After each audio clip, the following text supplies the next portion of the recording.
अस्सलाम वालेकुम दोस्तों, आप देख रहे हैं मिस्टिक उर्दू। जासूसी पर बनी फिल्म्स दुनिया भर के लोग बेहद पसंद करते हैं। इसलिए शर्लॉक होम्स, जेम्स बॉन्ड और मिशन इम्पॉसिबल जैसी फिल्म्स को बहुत शौक के साथ देखा जाता है। आज की कहानी एक ऐसी ही औरत के बारे में है जिसे बचपन से ही जासूस बनने का बहुत शौक था। इस औरत का नाम रजनी पंडित है और इसका ताल्लुक इंडिया की रियासत महाराष्ट्र से है। रजनी 1962 में पालगढ़ में पैदा हुई।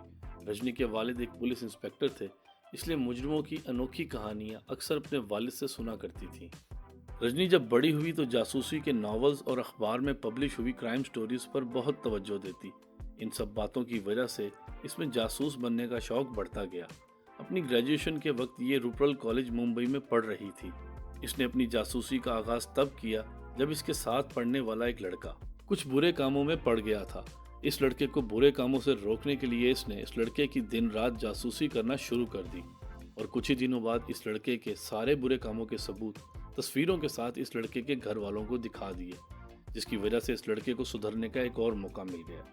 अपने पहले केस को सॉल्व करने के बाद से ही इसमें इतना कॉन्फिडेंस पैदा हो गया कि इसने प्राइवेट डिटेक्टिव एजेंसी बनाने की ठान ली।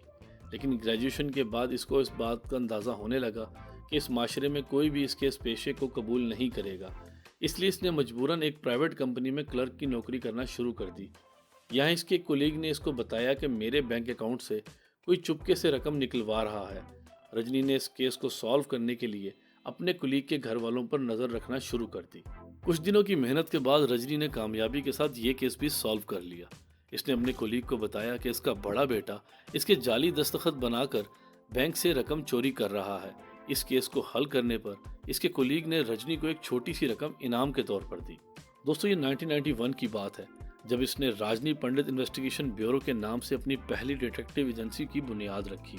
मगर कोई न्यूज़पेपर भी रजनी की इस एजेंसी की एडवर्टीजमेंट करने को तैयार नहीं था, क्योंकि ये एक औरत थी, इसलिए कोई भी इसकी काबिलियत को कबूल करने को तैयार नहीं था।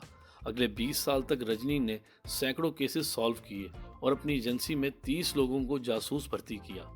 वक्त गुजरने के साथ साथ इसकी जासूसी के किस्से इतने मशहूर हुए जिसकी वजह से लोग इसे लेडी बॉन्ड के नाम से जानने लगे। रजनी ने अब तक 80,000 से ज़्यादा केस सॉल्व किए हैं और इसी वजह से ये इंडियन गवर्नमेंट से बहुत से अवार्ड्स हासिल कर चुकी है। रजनी को आज दुनिया भर में एक काबिल और ज़हीन जासूस की नज़र से देखा जाता है। दोस्तों, अगर वीडियो पसंद आए तो मिस्टिक उर्दू को सब्सक्राइब करना मत भूलिएगा और साथ ही बेल आइकन को प्रेस कर दें ताकि ऐसी इंटरेस्टिंग वीडियोस की नोटिफिकेशन आपको टाइम से मिलती रहे। अपना बहुत ख्याल रखें। अल्लाह हाफिज़।